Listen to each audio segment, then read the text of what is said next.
Hai teman-teman, apa kabar? Semoga kalian dalam keadaan yang sehat walafiat ya.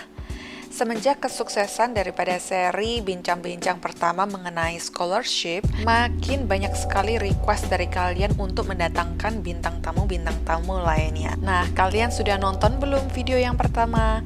Kalau belum, kalian bisa langsung masuk ke playlist aku, judulnya Scholarship, dan bisa simak cerita penerima beasiswa dari Indonesia ke Jepang. Nah, di edisi video kali ini, Merlin kedatangan bintang tamu yang 2 kali mendapatkan beasiswa, yang pertama di United States of America dan yang kedua di United Kingdom. Wah, kok bisa ya? Yuk kita langsung aja. Selamat malam yang ada di Indonesia, atau selamat pagi, selamat siang, selamat sore buat teman-teman yang ada di belahan dunia lainnya. Balik lagi bersama aku Merlin di acara bincang-bincang Jumat malam yang santai. Dan ini aku lagi mau live sama salah satu teman. Halo Sunyan. Ini aku lagi menunggu narasumber. Halo Sisil. Lama nggak ketemu ya ampun. Tidak bersua. Oke, jadi acara malam ini aku mau bincang-bincang sama temanku yang pernah melewati berbagai macam suka dukanya mencari beasiswa.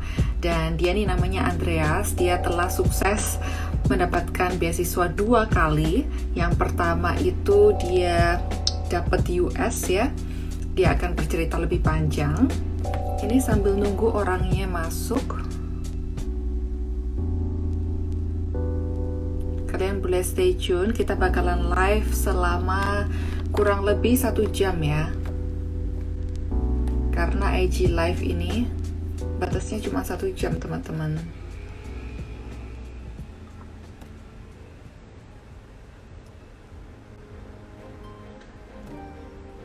Dimanakah Andreas?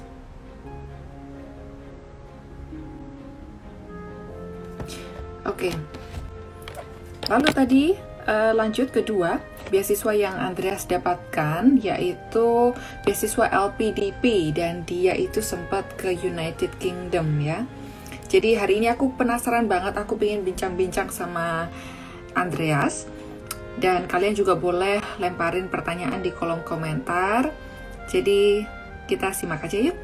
Sambil nunggu narasumbernya masuk, aku mau tanya sama kalian pernah nggak kepikiran kayak mungkin lanjut sekolah lagi atau mungkin mencari beasiswa?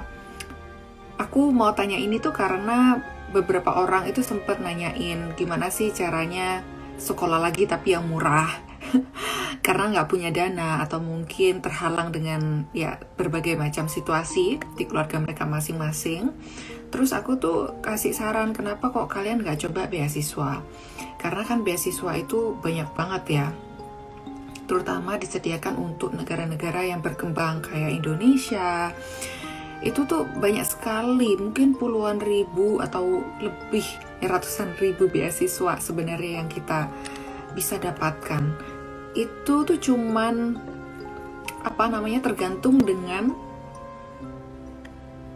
kerajinan kalian ya, kerajinan untuk mencari beasiswa. Karena itu kan namanya anggapannya sekolah gratis yang dibiayain oleh pemerintah di negara tersebut, dan kita itu harus berlomba-lomba gitu loh. Pernah nggak kalian kepikiran atau sempat mencoba tapi sempat gagal? Mungkin bisa kalian cerita. Nah, ini narasumbernya udah masuk.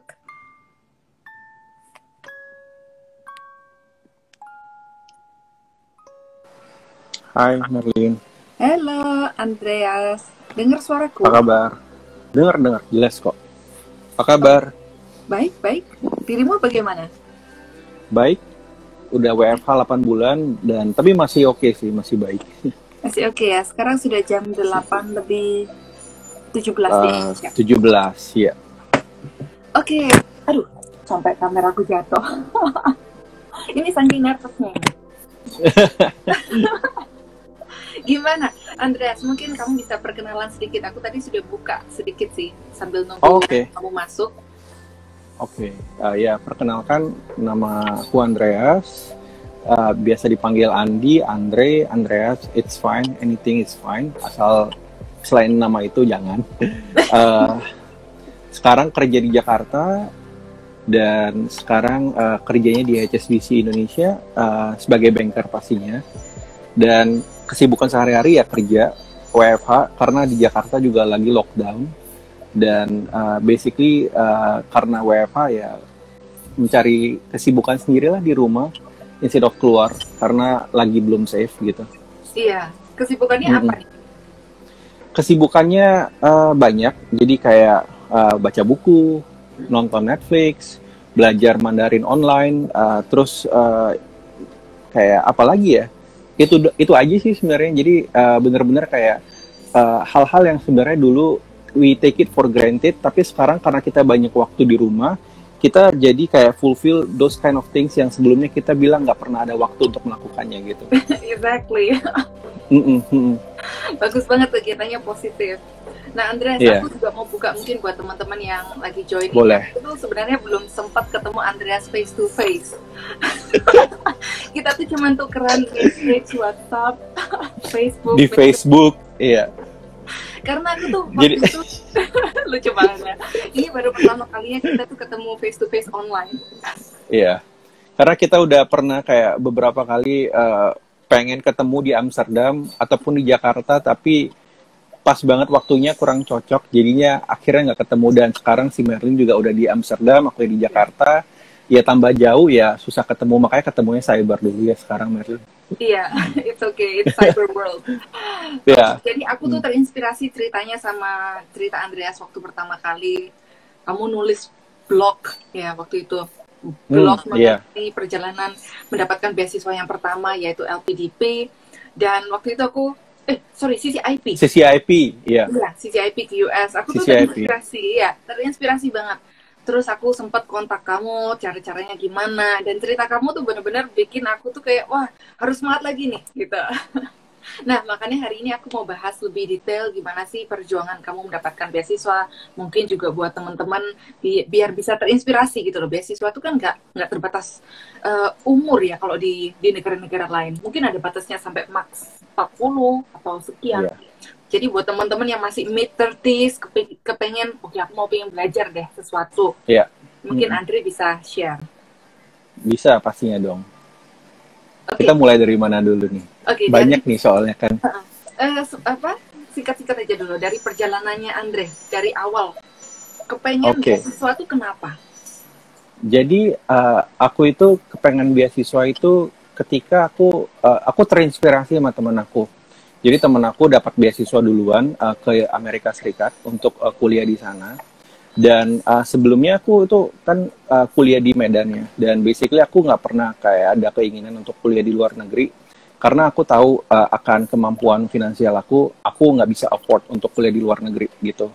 Yeah. Dan pada saat itu juga aku merasa aku bukan orang yang terlalu outstanding gitu. In terms of kuliah gitu, aku juga bukan orang yang kayak selalu top 10, top 5 gitu, aku enggak. Karena aku bukan orang yang terlalu suka belajar at that time gitu. Jadi aku nggak pernah muluk-muluk untuk mau kuliah di luar negeri. Nah, tapi gara-gara temen aku dapat beasiswa ke Amerika, beasiswa gitu, harusnya aku juga bisa dapat beasiswa yang sama gitu. Dan aku menantang diri aku sendiri, why don't you try gitu. Karena basically aku pengen keluar negeri juga. Aku belum pernah keluar negeri pada saat itu, umur 23 tahun, belum pernah sekalipun keluar negeri. Jadi aku kayak kepengen bahwa aku pengen keluar negeri gratis, tapi pengen kuliah juga, dan aku pengen membuktikan ke diri aku sendiri bahwa sebenarnya aku nggak mediocre banget loh. Aku sebenarnya kalau memang mau achieve something, aku kalau take effort on it, aku pasti akan dapat gitu. Dan akhirnya aku apply. Beasiswa pertama yang aku apply itu di tahun 2010, beasiswa CCIP. Community College Initiative Program untuk kuliah di Amerika Serikat selama 1 tahun di Community College. Jadi program itu sih diberikan oleh US Department of State, Departemen Luar Negeri Amerika Serikat, untuk beberapa negara termasuk di dalamnya Indonesia. Nah, waktu itu Indonesia kebagian kuota kurang lebih 53 orang untuk berangkat at that time. Dan aku adalah salah satu dari 53 orang yang beruntung untuk pergi dari Indonesia, dan aku salah satu dari 2 orang yang dari Sumatera Utara. Dan yang apply itu kayak kalau nggak salah ribuan orang yang aku dengar. Iya. Gitu. Luar biasa. Dan iya, dan itu benar-benar kayak pertama kali apply beasiswa dan langsung dapat, itu benar-benar kayak memberikan aku kepercayaan diri untuk bahwa rupanya aku nggak bego-bego banget loh gitu. Aku rupanya, karena dari dulu aku kayak mendoktrin diri aku itu kayak nggak pintar gitu loh. Karena aku memang waktu di SMA, SMP, SD memang juara gitu. Tapi setelah aku kuliah, aku merasa minatku nggak terlalu besar di dalam pendidikan itu. Tapi setelah aku dapat beasiswa, ya aku nggak mau menyanyiakan kesempatan itu. Dan ya akhirnya aku ke US. Tapi aku juga selain jalan-jalan ya pasti kuliah dengan baik gitu. I see. Itu waktu pertama kali mencari beasiswa langsung pengennya CCIP atau juga apply ke berbagai macam beasiswa lainnya? Jadi aku waktu itu cuma apply CCIP doang. The only scholarship dan aku apply itu adalah cuma CCIP saja waktu itu. Dan langsung dapat. Oh, mantap sekali. Hebat. Jadi kalau mungkin bisa cerita juga programnya itu yang Andres pilih apa? CCIP itu seputar apa? Jadi CCIP itu yang tadi aku bilang adalah program beasiswa yang diberikan oleh Departemen Luar Negeri Amerika Serikat untuk beberapa negara di dunia untuk kuliah di Amerika Serikat, tapi bukan kuliah di universitas, melainkan di community college. Karena di Amerika Serikat kan untuk sistem pendidikan setelah SMA-nya itu bisa either kuliah dulu di community college, setelah itu baru lanjut ke universitas atau langsung kuliah di universitas. Nah, kalau untuk community college memang untuk studentnya nggak sebanyak orang-orang di universitas, tapi untuk segi kualitasnya sama-sama aja sebenarnya. Dan waktu itu aku untuk kuliah CCIP itu aku ambil yang namanya jurusan Social Media and Public Relation. Jadi aku belajar tentang social media campaign, tentang social media marketing, public relation, dan juga international business. Dan waktu itu juga untuk di program ini kita dibekali dengan yang namanya leadership program, di mana basically kita tiap minggu akan ketemu dengan profesor kita bersama dengan international student lainnya, di mana kita akan membahas dan juga kayak diberikan wejangan bagaimana untuk menjadi seorang leader yang baik ketika kita harus menjadi seorang leader. Apalagi kalau misalnya kita udah kelar kuliahnya, kita balik dan kita mau melakukan sesuatu yang good untuk community gitu loh. Dan aku merasa bahwa untuk program beasiswa 1 tahun ini sangat berarti bagi aku karena benar-benar kayak tolak ukur aku untuk mengapply beasiswa lainnya gitu. Dan enaknya lagi nih, kita nggak harus kerja, kita harus internship ya nggak dibayar ya, tapi it's fine gitu, as long as dapat pengalaman kerja di sana. Dan meskipun kita nggak dibayar ya gitu untuk bekerja di sana, ataupun kita nggak di-allow untuk bekerja, at least kita dikasih stipend atau uang saku. Nah, uang sakunya itu sangat cukup sekali untuk ditabung dan dipakai untuk jalan-jalan ketika year-end holiday, atau we call it as winter break, ataupun ketika spring break di bulan Maret ketika libur musim semi. Dan itu benar-benar sangat cukup sekali untuk makan, untuk jalan-jalan, dan juga untuk bersosialisasi dengan masyarakat di sana. Interesting. Nah, kalau misalkan sebagai scholarship awardee, Andres juga mau bekerja di samping sekolah itu, apakah boleh juga? Jadi waktu itu aku untuk visanya kalau nggak salah J1 ya. Jadi untuk pergi ke US itu untuk kuliah itu ada beberapa visa. Jadi ada J1, ada F1 gitu. Aku agak lupa. Cuma waktu itu aku nggak salah J1. Kalau J1 sih aku nggak diperbolehkan untuk kerja gitu. Kalau ada satu lagi visa yang kalau nggak salah B1 ya atau F1 aku lupa ya. Itu boleh bekerja kayak maksimum berapa puluh jam per minggu. Kalau punya aku waktu itu, dikarenakan aku kuliah 1 tahun dan jenis beasiswaku tertentu spesifik nggak boleh bekerja, aku nggak boleh bekerja. Hanya boleh internship, itu juga unpaid internship. I see. Wah, luar biasa ya. Setelah 1 tahun itu, Andres balik lagi ke Indonesia. Gimana perjalanannya? Sempat nggak coba untuk lanjut ke sekolah, ke universitas di Indonesia, atau bekerja? Oke, jadi waktu itu aku kan ke Amerika Serikatnya di bulan Agustus ya, ke Madison, Wisconsin. itu pas banget aku datang ketika summer. Makanya ketika menyesuaikan diri di sana sebenarnya nggak terlalu susah di awal-awal karena memang lagi musim panas.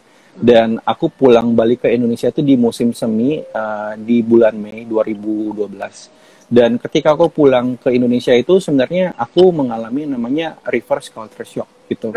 Dan reverse culture shocknya di mana kayak aku selalu memblame bahwa kenapa sih Indonesia nggak bisa ngantri, orang-orang Indonesia nggak bisa ngantri seperti yang aku alami di Amerika Serikat.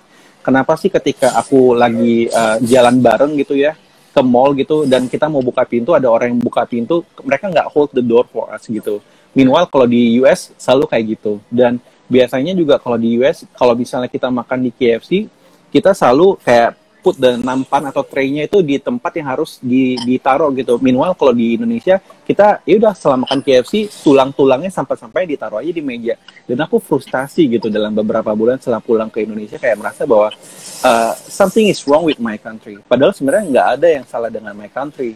Yang salah itu sebenarnya adalah bukan salah sih, yang berubah sebenarnya adalah mindset aku sendiri karena aku udah pergi ke US gitu.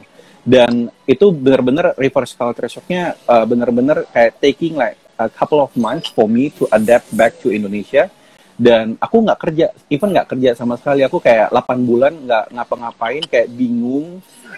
Dan mau kemana juga masih bingung, tapi at the end of the day, di bulan ke-6 aku internship di Education USA Medan. Di sana aku mulai pelan-pelan untuk beradaptasi kembali ke negara Indonesia sih, which is berhasil gitu. Setelah itu baru aku mulai kerja lagi di bank di Indonesia, di Medan, dan udah pelan-pelan udah reverse culture shock-nya perlahan meredah.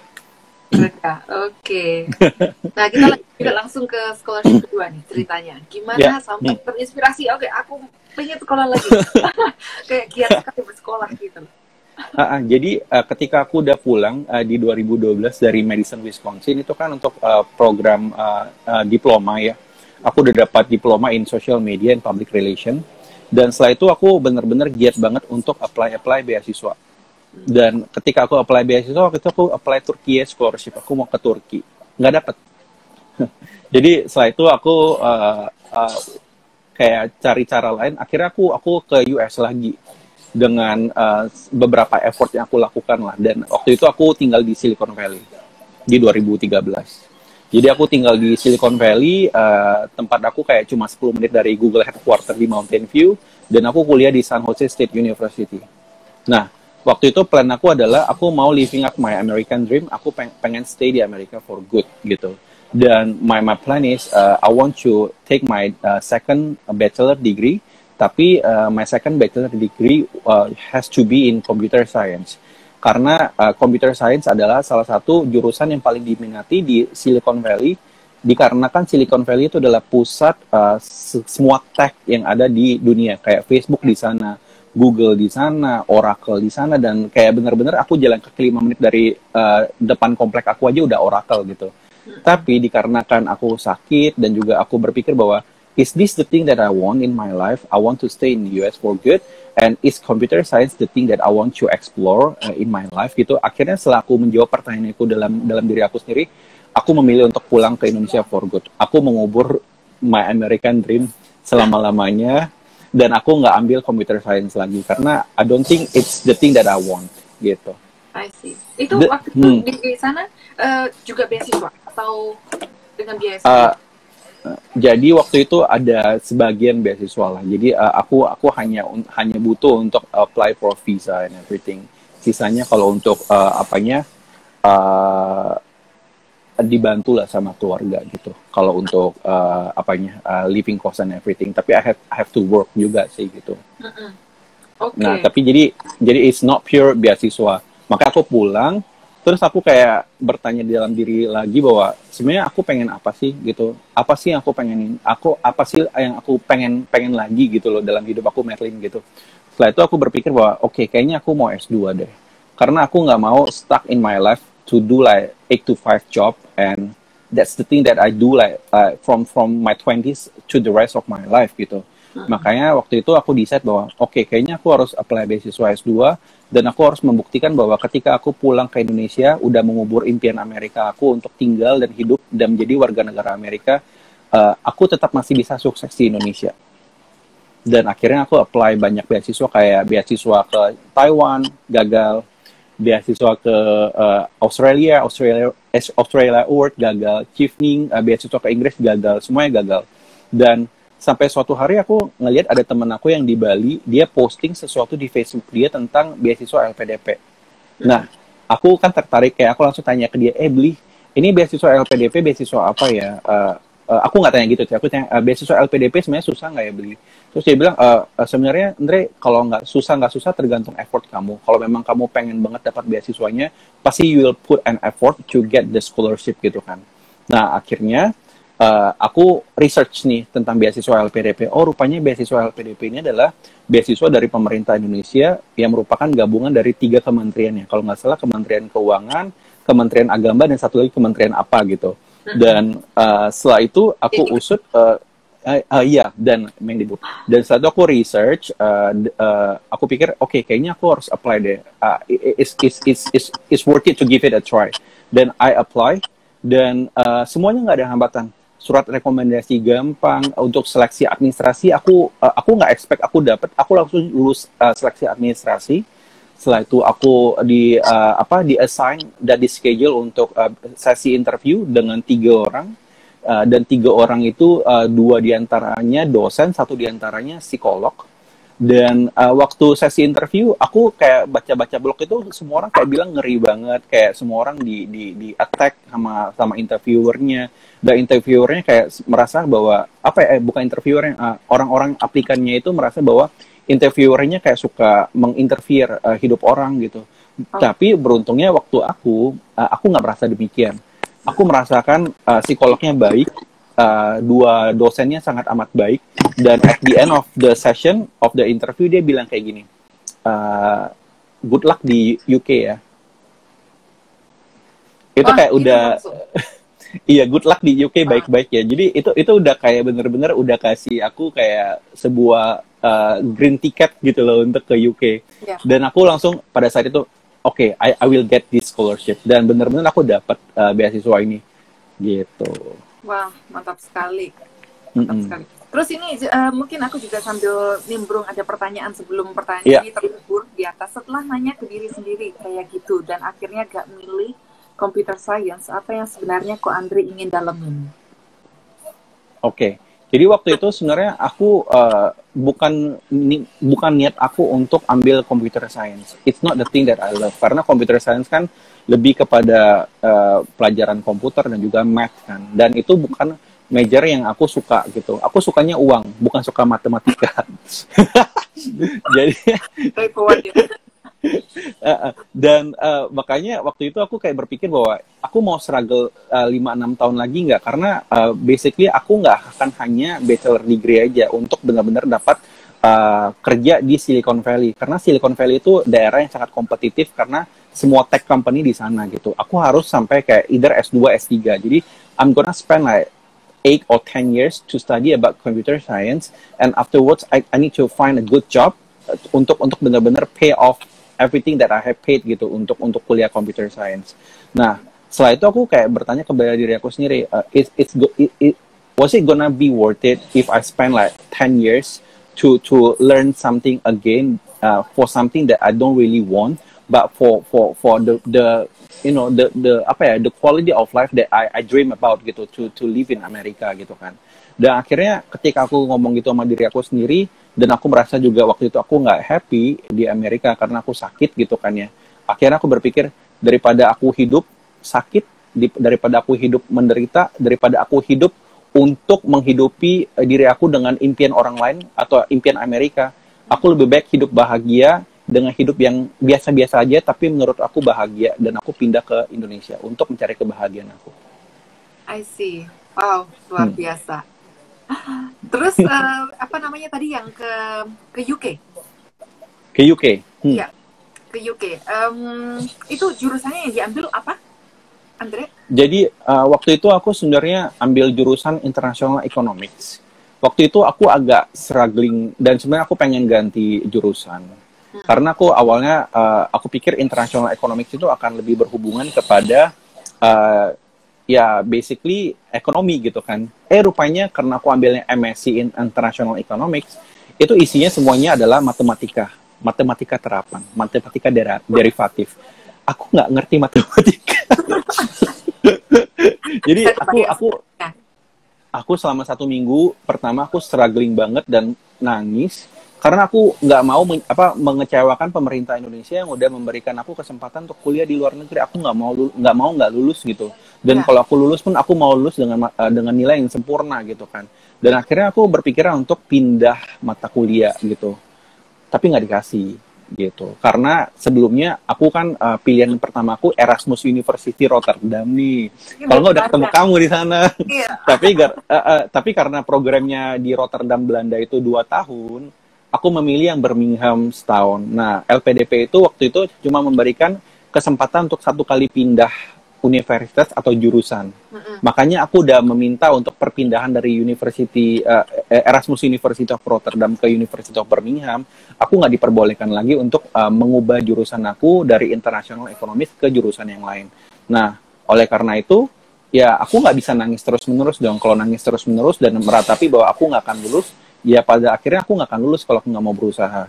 Nah, setelah itu aku harus bangkit kan, dan aku pikir udah international economics is a very interesting major and I have to learn it. If there is a math yang aku harus master, then I need to learn about it gitu. Dan ya udah akhirnya malam-malamku dipenuhi dengan malam-malam yang tidur tengah malam di perpustakaan. Kayak aku kuliah dari siang sampai sore, terus aku stay in my library in the library for like 5, 6, 7 hours until like jam 2, jam 3 pagi untuk benar-benar belajar. Karena aku tahu teman-teman aku yang dari negara lain sangat kompetitif. Aku nggak mau kalah karena aku pikir meskipun aku orang Indonesia, aku tuh nggak kalah pinternya dari kalian gitu loh. Kalau kalian bisa, aku pasti bisa gitu. Makanya karena aku memang juga kurang oke di matematika, ya udah aku harus belajar. Kalau memang mereka belajar 4 jam sehari, aku belajarnya 10 jam sehari gitu lah kurang lebih. Wow. Dan akhirnya aku lulus gitu. Iya. Kalau situasi seperti itu, pasti kan ada anak-anak yang scholarship awardee salah milih jurusan, atau mungkin kurang research-nya, atau mungkin tiba-tiba merasa kayak di tengah-tengah, wah ini bukan sesuatu yang aku ingin ini. I want to give up gitu, I want to change. Atau katakanlah kalau nggak boleh ganti jurusan dan harus stay di situ dan gagal, katakanlah nggak lulus dengan nilai yang bagus, apakah akan ada consequences? Ada, jadi yang aku dengar itu ada, tapi aku nggak tahu konsekuensinya apa. Hanya saja ada orang-orang yang memang gagal. Jadi gagal mungkin gara-gara dia ketika udah dapat beasiswa ke luar negeri, gagap luar negeri, terus dia kayak terlalu terlena dengan kehidupan di luar negeri, jadi kehidupannya kayak ya udah kayak party, nggak belajar dan akhirnya nggak lulus. Nah, aku nggak tahu konsekuensinya apa, tapi I heard there is a consequence gitu untuk orang-orang yang gagal untuk lulus kuliah di luar negeri dengan beasiswa LPDP. Untungnya aku nggak, jadi aku kurang tahu konsekuensinya apa, tapi ada konsekuensinya. Iya, jadi ya memang beasiswa itu adalah 100% untuk belajar ya, bukan untuk main-main, hura-hura. Jangan sampai terlena. Iya, jadi kayak belajarnya itu primernya, sekundernya bersosialisasi, tersiernya traveling. Exactly. Jadi primernya dilakukan dulu, yaitu belajar dulu. Iya, betul sekali. Nah, kalau boleh cerita juga suka dukanya Andreas mendapatkan mungkin perjalanannya dulu ya, mendapatkan beasiswa itu loh, pertama kalinya, mulai dari belajar bahasa Inggris, terus tes TOEFL atau IELTS waktu itu, melalui berbagai macam interview. Mungkin boleh share nggak buat teman-teman juga? Waduh, aku itu sebenarnya bukan orang yang fasih berbahasa Inggris dulunya ya. Aku memang belajar bahasa Inggris di SMA gitu kan, di Medan gitu, atau di SMP, SD, TK aku belajar bahasa Inggris. Tapi unfortunately for an Indonesian gitu ya, apalagi yang tinggal di luar kota selain Jakarta atau selain Jawa, kita itu jarang banget yang namanya menggunakan bahasa Inggris gitu. Nah, apalagi aku yang hidup di Medan gitu ya, kita either pakai bahasa Indonesia atau pakai bahasa Hokkien. Kalau bahasa Inggris itu benar-benar untuk orang-orang yang udah lumayan high class lah di sana gitu, baru mereka pakai bahasa Inggris gitu.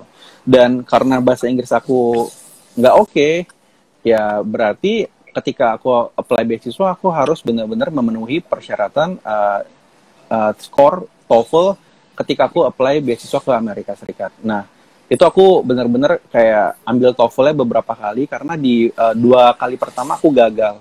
Persyaratan TOEFL-nya sebenarnya nggak besar-besar banget, tapi sekitar 500. Tapi aku selalu dapat kayak 498, 475 gitu. Gratis. Dan iya, dan itu kan it's a lot of money juga kan bagi aku kan waktu itu. Dan aku juga kerjanya juga waktu itu kan belum yang firm banget, dan udah menghabiskan uang, menghabiskan waktu, dan aku kayak hampir kayak putus asa gitu karena aku udah belajar gitu, udah coba dengerin. Dan salah satu kekurangan dari TOEFL juga waktu itu yang apa ya, aku lupa yang IBT atau apa ya. Nah itu paper base. Nah yang PBT itu nggak enaknya ketika listening. Nah listeningnya itu di satu ruangan pakai radio. Jadi ketika ada orang yang batuk, aku udah nggak kedengeran lagi.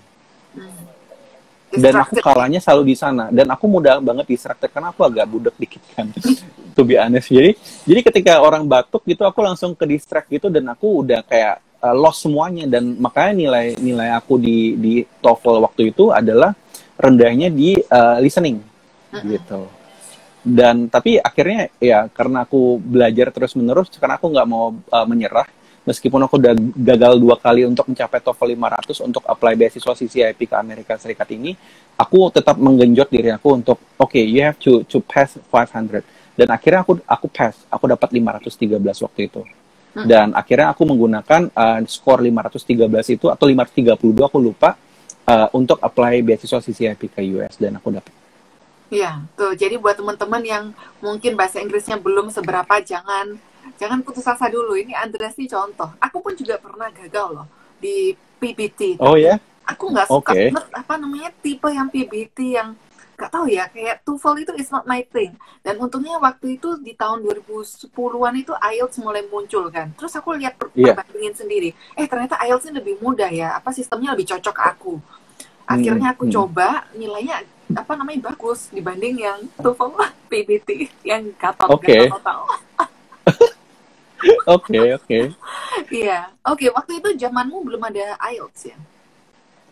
Waktu itu karena aku dikarenakan akan ke US, jadi sebenarnya yang lebih di-prefer pemerintah Amerika untuk apply beasiswa adalah TOEFL. Oke. Gitu.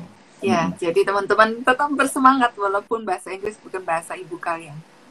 Iya, semangat. Oke. Terus setelah dapat beasiswa, pasti kan seneng banget, wah gitu. Aku lolos dari berbagai macam halangan dan rintangan. Tapi ternyata itu hanyalah permulaan sebenarnya. Andreas mungkin share juga tips-tips gimana sih Andreas menjalani kayak culture shock di negara baru, terus mungkin mengatur jadwal, waktu, dan lain sebagainya. Jadi culture shock pertama yang aku temui ketika aku baru nyampe di US adalah semua orang bule, aku nggak pernah ngeliat bule. Maaf ya, waktu itu agak kampungan. Iya, jadi waktu itu aku nyampe langsung di Atlanta, Georgia. Aku ngeliat bule, aku kayak kampungan sendiri, kayak oh my god, there is bule gitu kan. Padahal di Indonesia ya kalau ngeliat bule memang spesial kan, apalagi di Medan bukan di Bali kan. Iya. ya biasa lah, tipikal kan. Terus setelah itu hal kedua yang aku kaget, meskipun aku bisa ngomong how are you gitu atau gimana yang tipikal orang Indonesia ngomong bahasanya how are you gitu kan. Terus tapi di sana kayak ketika kita ngomong orang nggak ngerti, apalagi kalau mereka ngomong balik ke kita tambah nggak ngerti lagi gitu karena mereka ngomongnya pakai slang gitu kan. Dan aku kayak merasa kayak seakan-akan gila, ini gua yang bego, budek, atau mereka ngomongnya yang terlalu cepet ya gitu. Jadi kayak di beberapa bulan pertama itu aku kayak menyalahkan diri aku sendiri, kenapa? Why I'm so stupid? I cannot even understand them gitu kan. Terus itu culture shock aku yang kedua. Culture shock aku yang ketiga adalah masalah makanan. Aduh, aku pikir Indonesia itu is the heaven of food gitu kan. Kayak aku kan Nah, apalagi aku dari Medan, kayak aku jalan kaki 5 menit dari rumah aja makanan. Di sana, ya Tuhan, aku cuma makannya burger, pizza, dan that's the thing that I hate. Makanya waktu itu di sana karena makanan Meksiko yang paling cocok di lidah aku, ya udah akhirnya aku sering makan burritos gitu. Tapi itu juga bukan my favorite thing gitu. Dan ketika menemukan Chinese food atau Indonesian food atau even Malaysian food, itu benar-benar kayak udah surga bagi aku di US. Karena apalagi aku tinggalnya di Madison, Wisconsin kan, di negara bagian yang sebenarnya populasi orang Asianya nggak terlalu banyak gitu, kecuali kalau aku di California atau di New York akan lain itu ya,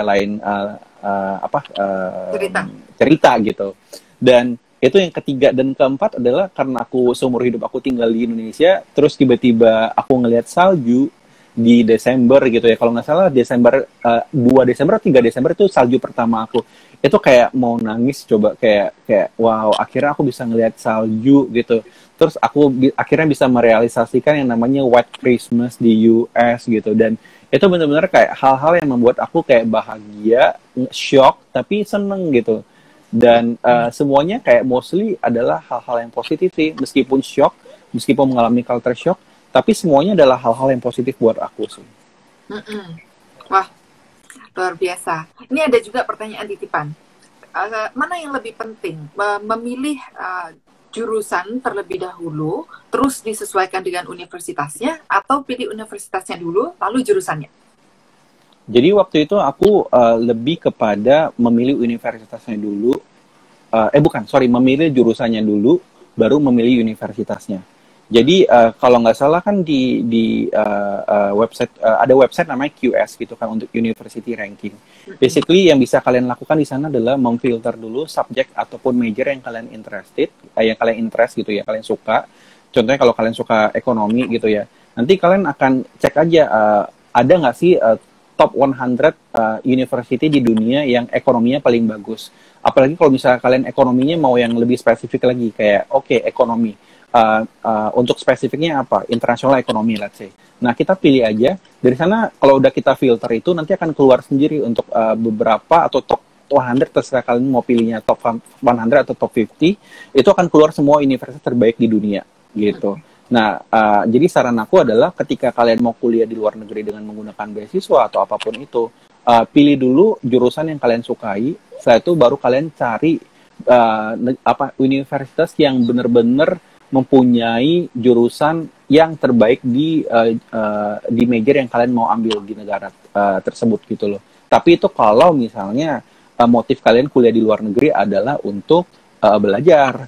Kalau misalnya motif kalian 50-50 untuk jalan-jalan dan juga belajar, then you can choose the university first, and then you can choose the major later on gitu loh. Ya, itu terserah kalian ya, gimana. Iya, preference doang sih, tergantung kalian maunya gimana. I see. Terus juga mengenai perjalanan belajar dalam program beasiswa tersebut. Pasti kan ada masa-masa bener-bener, aduh, kayak I have no idea, aku nggak bisa nih. Nggak ada tutor, nggak ada apa. Kayak macam guru les gitu ya. Nah, gimana caranya Andre untuk keep up? Kan tadi juga Andre sempat cerita, waktu S2 itu sempat merasa kayak, aduh, matematikanya susah banget gitu loh. Jadi waktu itu karena aku tahu dari kelas aku yang di S2 untuk di University of Birmingham itu ada beberapa student yang memang top performer. Dan beberapa orang di antaranya memang adalah teman aku. Jadi ketika aku memang tidak memahami subjek tersebut, ada baiknya kalau memang kita punya networking yang bagus atau teman gitu ya. Dan teman aku ternyata sangat fair, sangat baik juga. Jadi tiap malam di library itu selain aku belajar sendiri, kita juga ada yang namanya study group.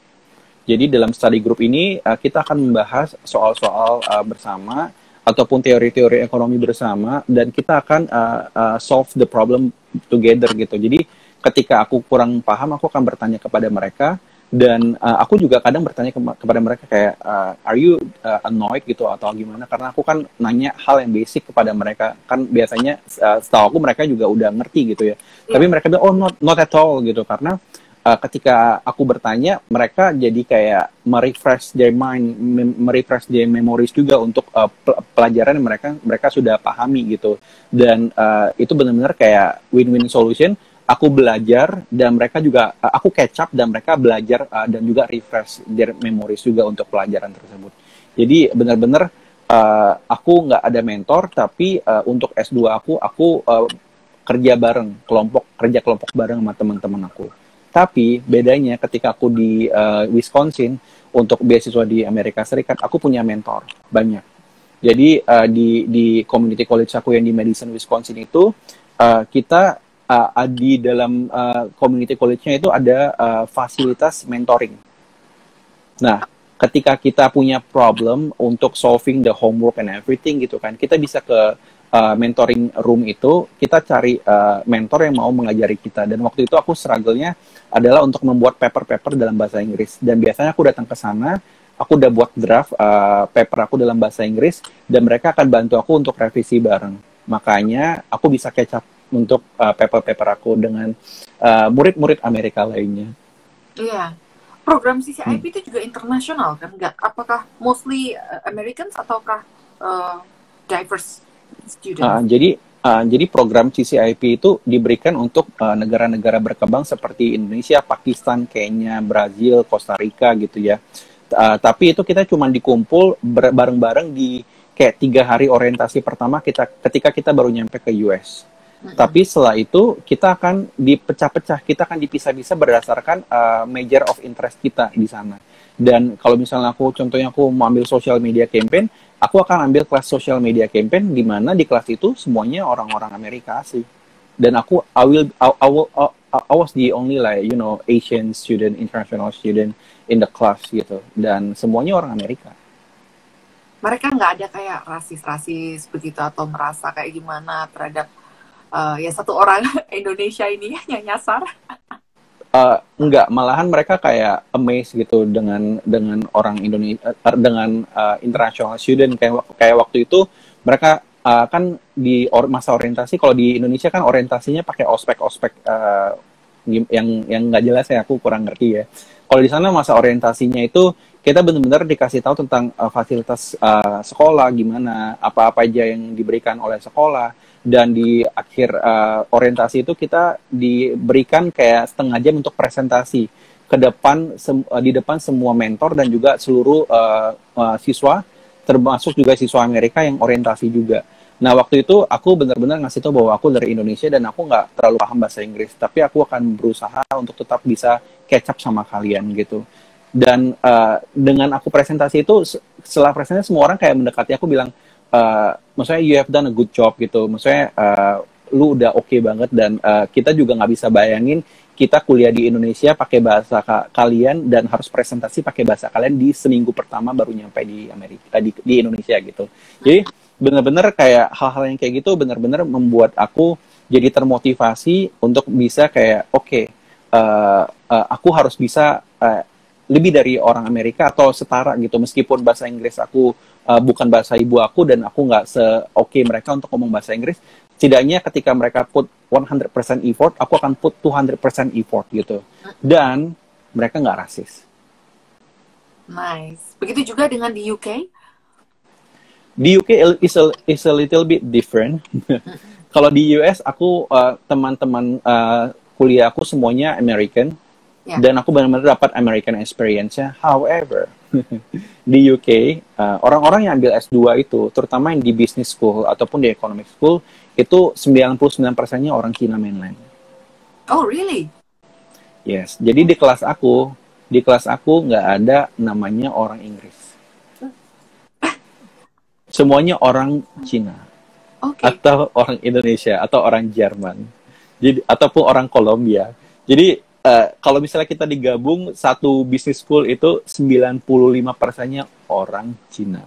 Oh. Jadi kalau ditanya my UK experience gimana, I don't really know gitu. Karena aku nggak hangout, aku nggak ada kesempatan untuk hangout sama orang-orang UK asli gitu. Most of the time gitu. Kadang ada lah, cumanya nggak bisa akrab karena toh juga kuliah juga nggak bareng kan. Lagian aku juga di sana juga menghabiskan sebagian besar waktu aku untuk kuliah. Jadi aku benar-benar nggak ada waktu untuk berinteraksi dengan orang-orang UK yang selain di kuliah gitu. Minimal di kuliah aku semuanya orang Cina gitu. Yeah. Sampai di komen, wow. Di Jun, SJP. Ya. Wah, mantap sekali. Oke, jadi masalah rasisme nggak perlu dikhawatirin. Pastinya kan kalau misalkan di universitas itu tujuannya sama ya, mereka semua untuk belajar. Jadi kalau teman-teman merasa kayak nggak ngerti atau apa, jangan malu bertanya juga, itu intinya. Iya, jadi kalau di universitas, orang-orangnya yang datang ke universitas kan adalah orang-orang yang berpendidikan ya. mostly orang yang berpendidikan itu orang-orang yang menjunjung tinggi yang namanya equality. Exactly. Nah, beda ceritanya ketika kalian jalan-jalan di out of nowhere, tiba-tiba ada yang panggil Chinese. Itu terjadi di diri aku ketika aku di US ataupun ketika aku di UK, aku lagi naik train gitu ya dari kota mau ke rumah. Itu tiba-tiba train aku ketika lagi stop itu digedor-gedor sama orang UK asli, bok gitu. Karena aku Asia gitu. Nah, aku nggak terlalu ambil pusing itu sih, karena aku pikir udahlah, di Indonesia juga banyak kok orang-orang yang kayak gitu kan. Yeah. Maksudnya aku nggak akan ambil pusing orang-orang yang jahat kayak gitu, mendingan aku ambil positifnya aja, bahwa sebenarnya kalau orang-orang yang tambah berpendidikan mereka tambah lebih menjunjung tinggi namanya equality. Jadi aku nggak terlalu mikirin yang rasis-rasis ke aku sih. Exactly. Terus gimana tipsnya dari Andreas untuk membagi waktu Andreas? Karena banyak juga mungkin teman-teman yang nggak sedisiplin Andreas, bisa bagi waktu yang primer mana, studi, terus hangout, terus bersosialisasi. Kalau waktu di US waktu itu ya, aku bener-bener nggak pernah yang namanya di rumah selain tidur. Jadi semua waktu aku habiskan untuk kegiatan kuliah dan juga kegiatan ekstrakurikuler yang mendukung budaya negara lain dan juga budaya Indonesia, karena aku suka budaya. Jadi kadang-kadang aku di Sabtu Minggu itu aku nggak ada di rumah karena aku ikutin kegiatan kulturnya Brazil, kegiatan kulturnya Tibet, ataupun kita lagi pentas gamelan dan sebagainya. Itu aku selalu ikut andil di sana. Dan meskipun nggak main gamelan, tapi at least aku datang gitu. Aku merepresentasikan orang Indonesia di sana. Aku pakai batik atau apa gitu kan. Dan nggak pernah yang namanya terganggu aktivitas aku, karena aku tahu bahwa ketika aku kuliahnya waktu itu Senin sampai Kamis, aku akan benar-benar kuliah sampai malam. Aku kuliah pagi sampai sore. Satu sore aku di mentoring room sampai malam, jam 9. Satu aku pulang makan sampai hari Kamis. Hari Kamisnya aku akan party, jalan-jalan sama teman-teman, bersosialisasi sampai Minggu. Jadi nggak tahu kenapa, mungkin aku orangnya lumayan terorganisir. Jadi aku tahu mana prioritas aku ketika aku di US. Jadi aku meskipun aku kuliahnya oke, aku juga bersosialisasinya oke. Tapi itu waktu di US. Di UK beda cerita. Kalau di UK aku kan S2. Jadi aku benar-benar nggak bisa yang namanya bersosialisasinya 50-50 dengan yang namanya kuliahnya. Kuliahnya benar-benar harus 80%, karena S2 itu kita dituntut selain kita kuliah di in-class, kita juga banyak PR dan juga kita dituntut untuk belajar sendiri gitu. Kalau misalnya kita nggak belajar otodidak, kita hanya mengharapkan ilmu yang guru berikan di kelas itu nggak akan cukup. Dan makanya ketika aku S2, itu 80%-nya aku habiskan either di rumah untuk belajar, ataupun aku belajar di library, and that's all. 20%-nya aku cuma gunakan ketika aku lagi liburan atau Sabtu Minggu, ketika nggak ada acara, aku pergilah kayak ke luar Inggris, atau ke Wales, ke Amsterdam gitu. Nah, itu sih. Jadi tapi itu benar-benar kayak cuma beberapa hari dari total beberapa bulan aku tinggal di UK. Jadi itu adalah hal yang aku show di sosial media, tapi bukan berarti kehidupan aku hanya sebatas kayak jalan-jalan aja ketika S2. Padahal di S2-nya aku mostly belajar gitu. Iya. Mungkin aku juga ada tambahan tips buat teman-teman yang mungkin susah ngatur waktu ya. Bikin agenda. Agenda, terserah mau buku, mau email, mau... Ya, terserah deh. Karena itu benar-benar nolong sekali. Kalau di aku ya, aku orangnya susah kalau di luar kepala. Oke, aku tahu nanti Sabtu aku udah janji sama Andreas misalkan. Begitu Sabtu paginya aku lupa. Aku lupa, masih sarapan, masih nyantai-nyantai. Begitu siang aku baru tahu, oh damn, aku forget. Aku punya appointment sama orang. Iya, jadi bikin agenda itu juga berguna sih. Kayak goals, katakanlah tiap bulan ini per trimester atau per semester apa yang mau dicapai. Aku rasa itu sangat-sangat membantu sekali. Iya, betul sekali. Apalagi buat teman-teman yang masih mau ngejar beasiswa. Nah, itu bikin timeline itu. Kayak 6 bulan pertama, oke, perbaikin bahasa Inggris, lolos TOEFL, gitu katakanlah. Iya.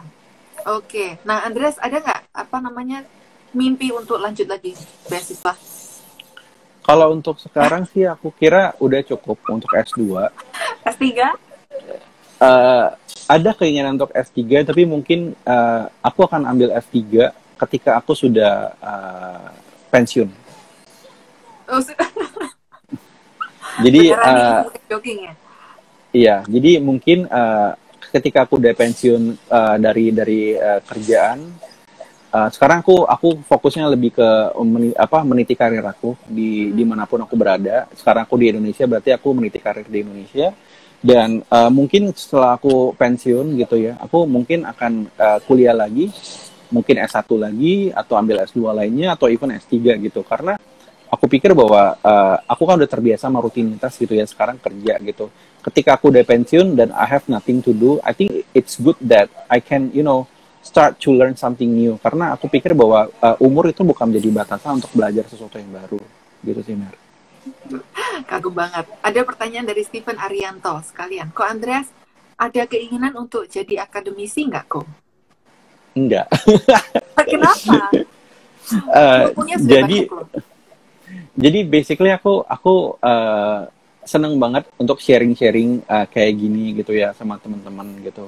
Cumanya kalau misal disuruh untuk menjadi seorang akademisi, mungkin aku masih belum merasa aku siap untuk jadi akademisi, karena untuk menjadi seorang akademisi itu tanggung jawab aku itu besar, yaitu untuk kalau secara generalnya, kalau sesuai dengan keinginan orang Indonesia, mencerdaskan kehidupan bangsa ya.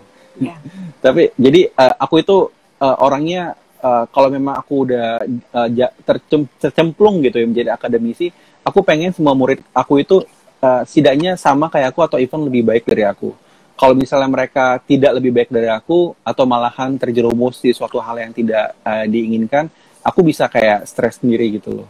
Beban mental. Karena aku mudah ke pressure orangnya. Jadi aku pikir bahwa aku untuk sekarang aku nggak akan jadi akademisi dulu, tapi at least apa yang aku bisa sharing di sosial media untuk semua follower aku atau ke semua teman-teman aku bisa setidaknya memberikan mereka dorongan atau motivasi untuk kuliah ataupun untuk menjadi akademisi. Bukan aku yang jadi akademisinya.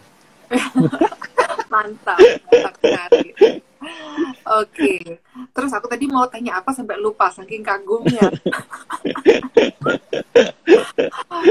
Iya serius aku sampai lupa. Padahal sudah ada di kepala itu kan, aku gampang juga.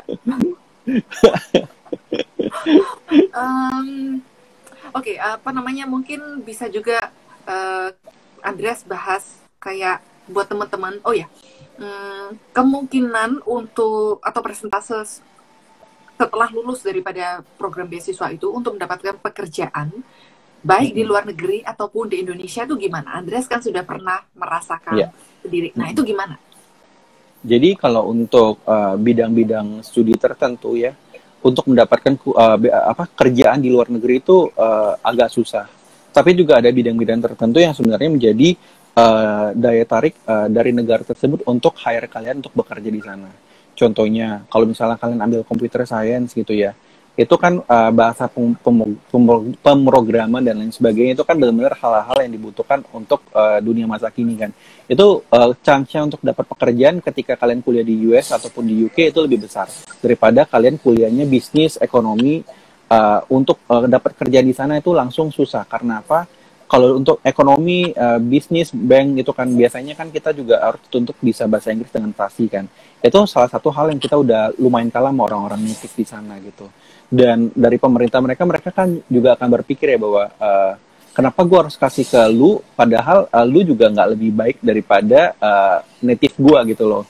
Jadi kalau memang kalau lu ada punya ilmu yang lebih gitu kayak computer science yang sebenarnya skill lu adalah high skill dan memang dibutuhkan oleh negara gue akan hire lu. Nah, oleh karena itu aku waktu itu nggak punya keinginan untuk setelah American Dream itu aku nggak punya keinginan untuk kerja di UK karena aku juga diharuskan balik ke Indonesia. Tapi benar-benar dengan kuliah S2 di UK, pernah pengalaman dapat beasiswa ke US untuk kuliah juga, itu benar-benar memberikan nilai plus ketika aku apply kerjaan dan juga interview sama user gitu. Jadi ketika kayak mereka bertanya, ini ada gap period, kamu kemana ya? Oh ya aku kuliah gitu. Instead of aku bilang, oh ya aku jalan-jalan. Nah, kalau orang jalan-jalan kayak berpikir, nanti usernya akan berpikir, oh rupanya ini anaknya suka jalan-jalan doang gitu ya. Tapi kalau misalnya aku bilang, oh ya gap period aku gunakan untuk apply beasiswa dan aku dapat beasiswa untuk kuliah S2.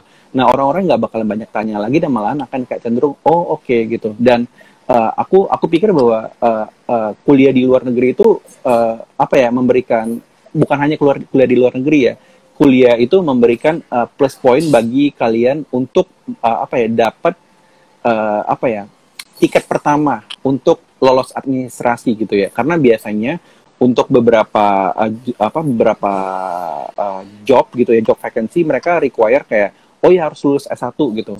Ataupun kadang-kadang ada juga lulus S2. Nah, kalau misalnya kalian udah lulus S2 dan kalian punya dream job yang kalian inginkan, ya berarti kalian udah lulus salah satu requirement di administrasinya gitu. Dan yang aku, itu secara administrasi ya, tapi secara mental juga yang aku dapatkan bahwa adalah aku jadi jauh lebih pede gitu ngomong sama user. Kalau memang mau dalam bahasa Inggris, yo besok atau gitu, aku nggak apa-apa gitu. Ataupun kalau misalnya mau kayak, oke, kamu akan ngomong sama direktur ini, aku juga nggak apa-apa, karena aku berpikir bahwa oke, aku udah jauh kuliah ke luar negeri, ke US, aku udah bertemu orang-orang dari luar negeri, gini. Masa ketemu sama orang Indonesia sendiri aja, aku takut gitu, meskipun direktur ya, tapi kan sama-sama manusia gitu loh. Lagian, nah aku kayak bener-bener gara-gara kuliah dan di luar negeri, aku bener-bener kayak kepercayaan diri aku jadi kayak double gitu loh. Jadi ketika menghadapi orang yang baru, aku nggak takut lagi gitu loh. Malahan karena nggak takut, kita jadi nggak nervous, apa yang kita omongin ya jadi fokus gitu loh ketika menjawab pertanyaan mereka. Betul, ini ada tambahan juga dari Ivan Anthony. Based on my experience, dulu master di Taiwan. Sebelum ambil beasiswa, sebaiknya dipelajari dulu baik-baik. Kira-kira setelah lulus, apakah terpakai tenaganya jika akan balik ke Indo? Soalnya gak ada jaminan bahwa dengan kuliah di luar, kita bisa juga dapat berkarir di luar karena kompetisinya dengan orang lokal. Exactly. Ya, Benar banget. Ya, jadi harus dipahamin baik-baik. Jangan cuman, oke, aku kepingin beasiswa, tapi nggak ngelakuin riset di belakang itu. Iya. Dan kalau misalnya pengen kayak pengen kerja di luar negeri, itu sebenarnya banyak jalannya gitu ya, banyak jalan ke Roma gitu. Yang teman-teman aku lakukan biasanya adalah mereka akan kerja di Indonesia di international company yang punya headquarter di negara lain gitu ya. Contohnya kayak aku di HSBC Indonesia, headquarternya kan di Hong Kong untuk Asia Pasifik. Kalau untuk di global kan di UK gitu ya. Dan ada beberapa teman-teman aku yang benar-benar bisa ke UK ataupun ke Hong Kong meskipun mereka nggak kuliah di luar negeri gitu. Tapi dengan jalur apa? Dengan jalur mereka build the network gitu, build the networking dengan orang-orang di UK. Jadi ketika ada kesempatan, mereka akan short term assignment ke UK untuk berkenalan dengan mereka, melakukan project, mini project gitu ya. Dan ketika orang UK itu tertarik, ya akhirnya mereka akan hire you gitu loh di sana. Jadi benar-benar banyak jalan menuju Roma, nggak kayak saklek ketika kita lulus kuliah di UK atau US, kita benar-benar harus stay di sana untuk dapat pekerjaan. Dan ketika kita nggak dapat pekerjaan di sana, kita bakalan jadi kecewa banget. Itu jangan sih gitu. Mindset kayak gitu jangan, benar-benar jangan dipelihara lah. Betul, agree. Oke, 1 minute left buat Andre dan juga teman-teman. Aku mau tanya apa sih last quote dari Andre buat teman-teman yang lagi berjuang ini, apalagi kan di masa-masa perjuangan mencari beasiswa ini butuh motivasi. Iya, jadi aku dapat beasiswa 2 kali ya, tapi itu adalah keberhasilan aku yang aku show gitu ya di blog aku. Tapi sebenarnya aku juga show on the things that I fail gitu loh. Aku meskipun dapat beasiswa 2 kali, aku juga fail 7 kali beasiswa lain yang aku apply gitu. Dan meskipun aku fail gitu 7 kali gitu ya, aku nggak pernah yang namanya menyerah gitu. Karena aku yakin bahwa ketika memang waktunya tiba dan aku terus melakukan effort yang aku harus lakukan untuk mendapatkan apa yang aku mau, aku pasti akan mendapatkannya. Jadi benar-benar teman-teman, saran aku adalah when you have a dream, then you have to take an effort to achieve your dream gitu. Ketika misalnya your dream belum datang, itu bukan berarti Andre, keputus. Hai. Iya, aku pikir udah nggak sejam lagi loh thresholdnya, karena minggu lalu aku udah 1 jam aja masih tetap jalan. Oh ya? Iya, so anyway. Itu aja sih sebenarnya quote-nya, pokoknya don't give up aja sih, Mer. Iya, don't give up, jangan setengah-setengah juga. Kalau kalian mau lanjutin gitu loh. Apalagi sudah katakanlah kalian sudah les bahasa Inggris, sudah tulis motivation letter, tahu-taunya nggak usah deh, nggak jadi, capek deh. Ya pokoknya Waktunya kalau semua. misalnya makanya kalau misalnya kalian benar-benar mau apply beasiswa ya, jangan ditunda-tunda, karena kalau misalnya kalian semakin menunda itu akan 1 tahun itu lewat, 1 tahun lewat gitu loh. Karena banyak temen aku yang kayak gitu, bahwa kayak oke, aku mau beasiswa, tapi nggak di apply, ya gimana beasiswa bisa datang ke kamu kalau kamu nggak apply gitu loh. Exactly, kita harus jemput Mhm. bola sampai dapat. Iya. Yes. Thank you Yep. so much loh Andreas. Ini benar-benar sangat Sama-sama. insightful. Walaupun cuma dikemas dalam waktu ya 1 jam ini lah, kata-kata Ya. IGTV itu nggak cukup Hmm. sebenarnya. Mungkin nanti kalau ada Hmm. request lagi dari Siap. teman-teman, kita bikin part 2-nya. Siap. Gimana? Oke. Oke, thank you ya. Selamat Thank hari you, Jumat malam Merlin. buat teman-teman. Iya. Thank you. Thank you. Bye-bye. Bye-bye.